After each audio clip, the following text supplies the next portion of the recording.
Hi dear students. ഇപ്പോൾ നമ്മളിന്ന് പഠിക്കാൻ പോകുന്നത് ഒരു അക്കൗണ്ട് എങ്ങനെ ബാലൻസ് ചെയ്യാന്നുള്ളതാണ്.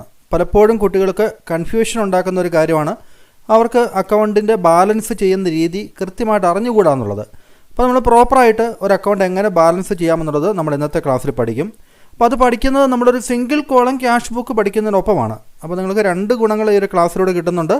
ഒന്നൊരു സിംഗിൾ കോളം ക്യാഷ് ബുക്ക് വരയ്ക്കാൻ വേണ്ടി നിങ്ങൾ പഠിക്കും, ഒപ്പം തന്നെ ഒരു അക്കൗണ്ട് ബാലൻസ് ചെയ്യുന്നത് എങ്ങനെയാണെന്നുള്ളത് കൃത്യമായിട്ട് നമുക്ക് പഠിച്ചെടുക്കാൻ ചെയ്യാം. അപ്പോൾ ഈ ഒരു ക്ലാസ് കഴിയുന്നതോടുകൂടി നിങ്ങൾക്ക് ഈ രണ്ട് കാര്യങ്ങളിലും സംശയം ഉണ്ടാകില്ല എന്ന് തന്നെ കരുതാം. ഉണ്ടായില്ലെങ്കിൽ സംശയങ്ങൾ നിങ്ങൾ മാറിയിട്ടുണ്ടെങ്കിൽ തീർച്ചയായിട്ടും നിങ്ങൾ ആ കാര്യം കമൻറ്റ് ബോക്സിൽ കുറിക്കുമല്ലോ. സഹായകരമെന്ന് തോന്നിക്കഴിഞ്ഞാൽ നിങ്ങളുടെ ഫ്രണ്ട്സിനായിട്ടൊന്ന് ഷെയർ ചെയ്ത് കൊടുക്കുക. അക്കൗണ്ടൻസിയുടെ മറ്റ് ക്ലാസ്സുകളൊക്കെ ഈ ഒരു വീഡിയോയുടെ ഡിസ്ക്രിപ്ഷനിൽ ലിങ്കായിട്ട് കൊടുത്തിട്ടുണ്ട്. നിങ്ങൾക്കത് കണ്ടുകൊണ്ട് കൂടുതൽ പഠിക്കാവുന്നതുമാണ്. അപ്പോൾ നമുക്കിനി ക്ലാസ്സിലേക്ക് കിടക്കാം.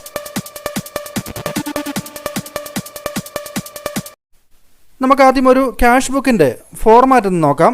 ഇതൊരു സിമ്പിൾ ക്യാഷ് ബുക്കാണ്, അല്ലെങ്കിൽ ഒരു സിംഗിൾ കോളം ക്യാഷ് ബുക്കാണ്. നമുക്ക് ബാങ്കും ഒപ്പം തന്നെ ക്യാഷും കൂടെ വരുന്ന ഡബിൾ കോളം ക്യാഷ് ബുക്ക് നമുക്ക് പഠിക്കാനുണ്ട്.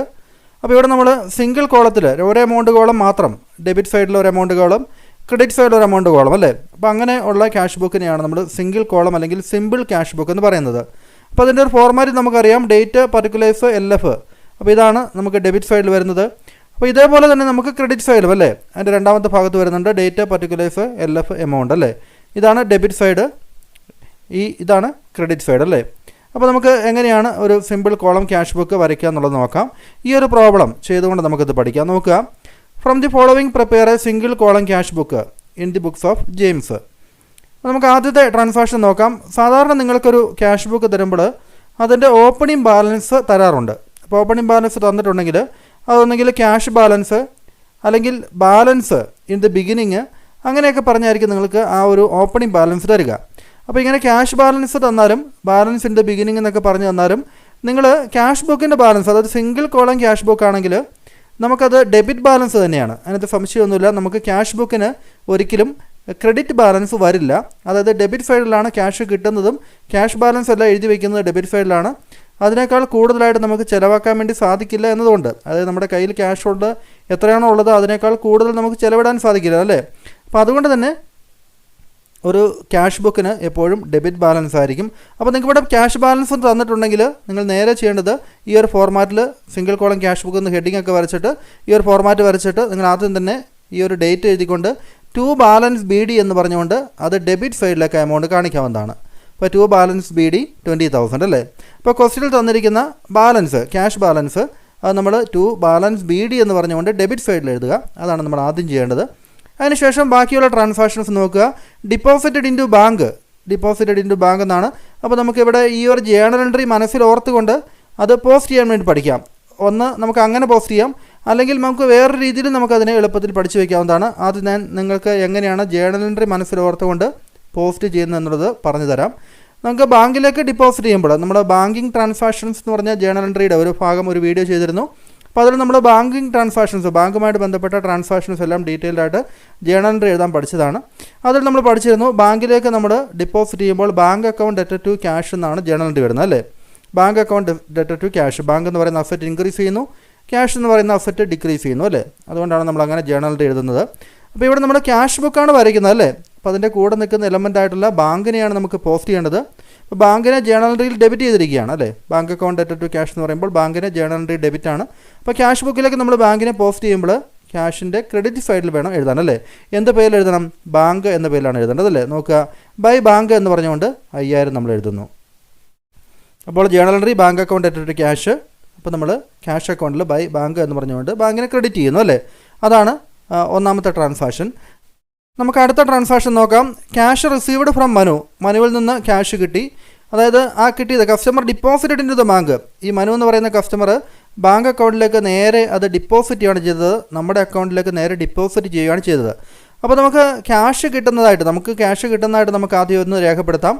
ഒപ്പം തന്നെ ബാങ്കിലേക്ക് ആ ക്യാഷ് ഇടുന്നതായിട്ടും, അങ്ങനെ രണ്ടായിട്ട് നമുക്കത് രേഖപ്പെടുത്താവുന്നതാണ്. അപ്പോൾ ക്യാഷ് അക്കൗണ്ട് ഡെറ്റഡ് ടു മനു എന്നും ആ ഒരു ജേണൽ എൻട്രിയും, ഒപ്പം തന്നെ ബാങ്ക് അക്കൗണ്ട് ഡെറ്റഡ് ടു ക്യാഷ്, ആ ഒരു രണ്ട് ജേണൽ എൻട്രി നമുക്കിവിടെ പോസ്റ്റ് ചെയ്യാവുന്നതാണ്. അപ്പോൾ സിമ്പിൾ കോളം ക്യാഷ് ബുക്കിൽ ഈ രീതിയിലുള്ള ട്രാൻസാക്ഷൻസും ചിലപ്പോൾ വരാം.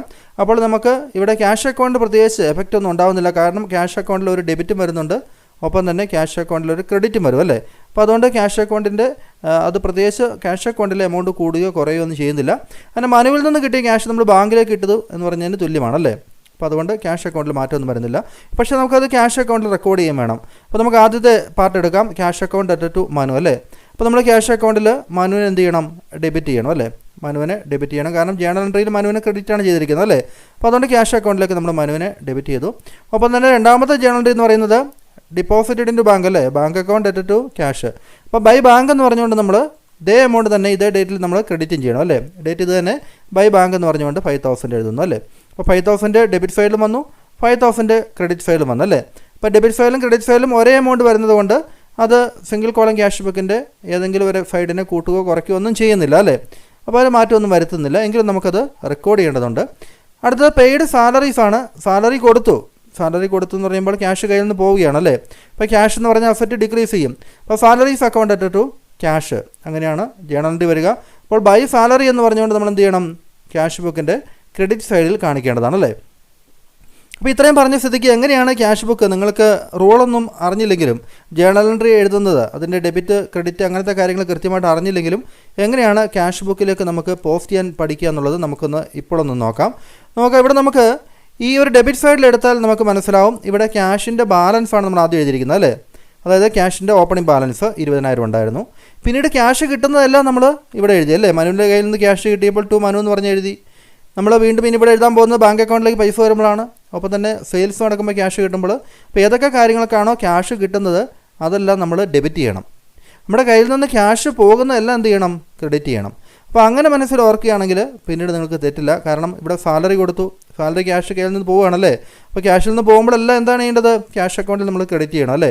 അപ്പോൾ ക്യാഷ് പോകുന്നു എന്നുള്ളത് മനസ്സിലാക്കിക്കൊണ്ട് ഒരിക്കലും നമുക്കത് ഡെബിറ്റ് ചെയ്യേണ്ട എന്നുള്ള കാര്യം മനസ്സിലാവും അല്ലേ.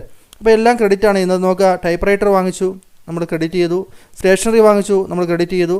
ബാങ്ക് അക്കൗണ്ടിലേക്ക് ക്യാഷ് ഇട്ടു, നമ്മൾ ക്രെഡിറ്റ് ചെയ്തു അല്ലേ. അപ്പോൾ ഇവിടെ പറഞ്ഞിരിക്കുന്ന എല്ലാം എന്താണ്, നമ്മുടെ സ്ഥാപനത്തിൽ നിന്ന് ക്യാഷ് പുറത്തേക്ക് പോകുന്നതാണ് അല്ലേ. അപ്പോൾ ക്യാഷ് കയ്യിൽ നിന്ന് പോകുമ്പോൾ അതിനെ ക്രെഡിറ്റ് ചെയ്യണം എന്നുള്ളത് ഒരൊറ്റ സിമ്പിൾ ടെക്നിക്ക് ഓർത്തിരിക്കുക. ക്യാഷ് കയ്യിലേക്ക് വരുമ്പോൾ അതിനെ നമ്മൾ ഡെബിറ്റ് ചെയ്യണം എന്നുള്ള കാര്യം ഓർത്തിരിക്കുക അല്ലേ. അപ്പോൾ അങ്ങനെയാണെങ്കിൽ നമുക്ക് ജേണൽ എൻട്രി ഓർത്തിട്ട് നമുക്കത് പോസ്റ്റ് ചെയ്യുന്ന ഒരു ബുദ്ധിമുട്ടൊന്നുമില്ല.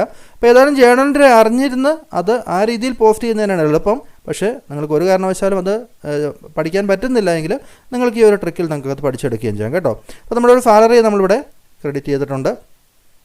അടുത്ത ബോട്ട് ടൈപ്പ് റൈറ്റർ വാങ്ങിച്ചു. ടൈപ്പ് റൈറ്റർ വാങ്ങിക്കുമ്പോൾ ജേണൽ എൻട്രി എന്ന് പറയുന്നത് typewriter account at to cash ആണല്ലേ. അപ്പോൾ ബൈ ടൈപ്പ് റൈറ്റർ എന്ന് പറഞ്ഞുകൊണ്ട് ക്യാഷ് പോകുമ്പോൾ നമ്മൾ ക്രെഡിറ്റ് ചെയ്യുന്നു അല്ലേ. കൂടെ നിൽക്കുന്ന എലമെൻറ്റിനെ ടൈപ്പ് റൈറ്ററിനെ ക്രെഡിറ്റ് ചെയ്യുന്നു. അടുത്ത ക്യാഷ് വിഡ്രോൺ ഫ്രം ബാങ്കിൽ നിന്ന് ക്യാഷ് പിൻവലിച്ചു. അപ്പോൾ cash account at to bank എന്നാണല്ലേ.